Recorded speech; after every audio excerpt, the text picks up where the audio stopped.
So I absolutely love to travel. It's my favorite thing in the world to do. Of course, I love sports, I love film, but travel, it is it. And for many of you that have gone across the globe, you recognize that.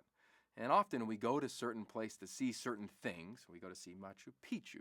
We go to see Paris and the Eiffel Tower. We go to see the Wailing Wall in Israel. Whatever it is we go to see is always nice. But truly, when we go to visit these places, we see ourselves in a completely different light. My most recent trip was to the homeland of Israel, and I can remember literally sitting in the old city, and it's the Muslim quarter, the Christian quarter, the Arabic quarter, and of course the Jewish quarter, literally within meters of one another.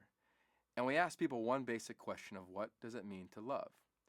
And regardless of religious affiliation, regardless of what was going on in their life, regardless even of the tension you may or may not have felt at that moment, the answers were fascinating. Nobody talked about a specific belief. Nobody talked about a specific dress. Nobody talked about a specific politician. They all spoke with their heart and their soul like they were a kid again. They all spoke about the simple joys of smiles and hugs, laughters and handshakes, and giving yourself to something bigger than yourself. So I ask you here in this conference the same fundamental question. What does it mean to love?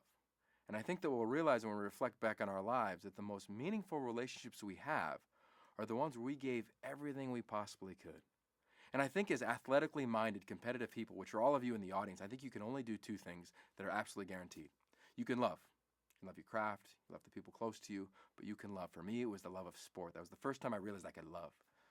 The second thing we have is our instinct. And if you think about it, as an athlete at least, you never say, all right, I'm going to catch a pass, I'm going to go right, I'm going to go left, then it's going to be a spin move. You catch and you go boom, boom, boom, you spin move, and all of a sudden, away you go maybe for a touchdown. You have the ability to trust your instinct. And as we get caught up in our lives, and as we get caught up in our professions, and of course as time comes and we get busier and busier and busier, I think we lose what we love, and I think that we fail to recognize and listen to our instinct. So meaningful relationships, I think they come down to those two things.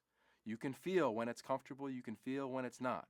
You can feel when you enjoy the idea of being uncomfortable and when you do not. And of course you know when it's like to love something or someone greater than yourself.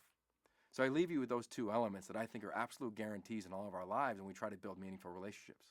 We've got the ability to love, with the ability to trust our instinct. How often are we doing it?